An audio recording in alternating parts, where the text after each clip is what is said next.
assim como colocado por Elmo Aput sobre a diversidade e a pluralidade cultural. Por exemplo, a maioria das sociedades tem alguma forma de estratificação em classes, casta ou escalões e cada estrato caracteriza-se por atributos culturais distintos e próprios, inclusive a linguagem, as maneiras, os estilos de vestir, os padrões de alimentação e de moradia e assim por diante. Ricos e pobres, poderosos e desprovidos. A cada um terá herdade sua própria perspectiva cultural. Não podemos perder de vista o fato de que a cultura é a nossa formação cultural, interfere em diferentes aspectos em nossas vidas. Porém, ela pode ser compreendida como um único fato e nos influenciar. Na verdade, nossos comportamentos, crenças e juízos em sociedade também são determinadas por determinadas condições, ou seja, por fatores individuais, educacionais, socioeconômicos e ambientais. Deste modo, tornou-se mais perceptível os muitos fatores que influenciam o desenvolvimento individual do ser humano, e de maneira particular, a família como primeiro contato social do indivíduo torna realidade tal situação, direcionando as futuras e possíveis formas de influência sobre a pessoa e seu desenvolvimento cognitivo, social, entre outros. O posicionamento diante das situações em que a pessoa se depara retrata seu condicionamento psicológico influenciado pelo meio em que vive ou se relacionou. Diante disso, seus contatos sociais convergem para um mesmo ponto de vista ou têm colocações bastante próximas, pois reconhecem em suas atitudes uma forte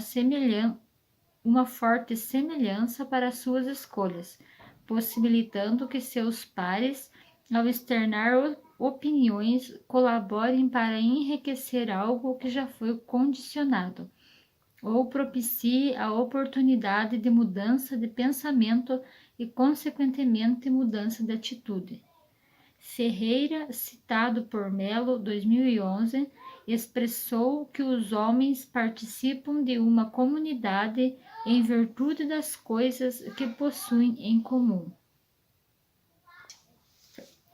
O que eles precisam ter em comum para constituírem uma comunidade são os objetivos, as crenças, as aspirações, os conhecimentos de uma compreensão comum. As evidências que o indivíduo busca para fortalecimento de laços favorece sua maneira de influenciar e de ser influenciado.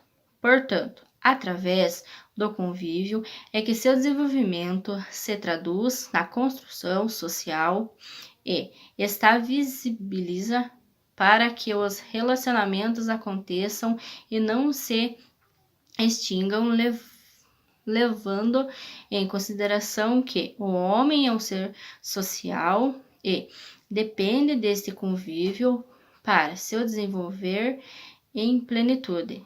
É na família que o indivíduo começa a formar seu modo de ser e pensar.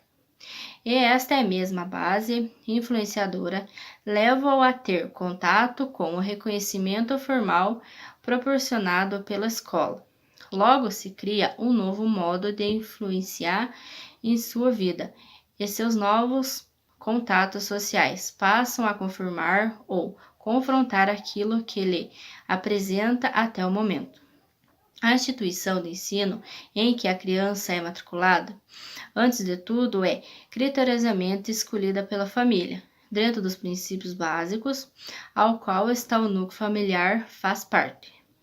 Uma vez que a família busque uma escola que tenha os mesmos princípios, facilita a parceria estabelecida, onde todos os beneficiados numa contínua e progressiva forma de aprender o conhecimento e solidificar a sua identidade cultural.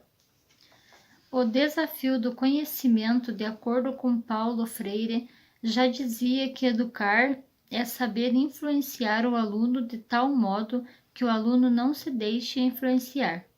Educação é, pois, jogo de sujeitos, não de um sujeito que dá aula e um objeto que copia. O educador precisa saber descobrir o tipo de influência que no outro lado não implique submissão, mas reação autônoma. E uma vez as ideias colocadas pelos autores corroboram num único sentimento de influenciar para o desenvolvimento, onde a escola como segunda face social a que as pessoas têm relacionamento estreito, logo após a família também influenciam. E neste sentido, o professor tem papel importante para, de modo efetivo, trazer a seus alunos oportunidade de serem, sim, influenciados de maneira saudável e consolidando pela aprendizagem de desenvolvimento por toda a vida, junto aos demais membros presentes no ambiente escolar. Botti 2011 colocou que a representação do aluno como ser como os outros faz dele um ser social, sendo que o conhecimento adquirido pode facultar-lhe suficiente liberdade para decidir com autonomia os caminhos pelos quais quer conduzir-se no meio social.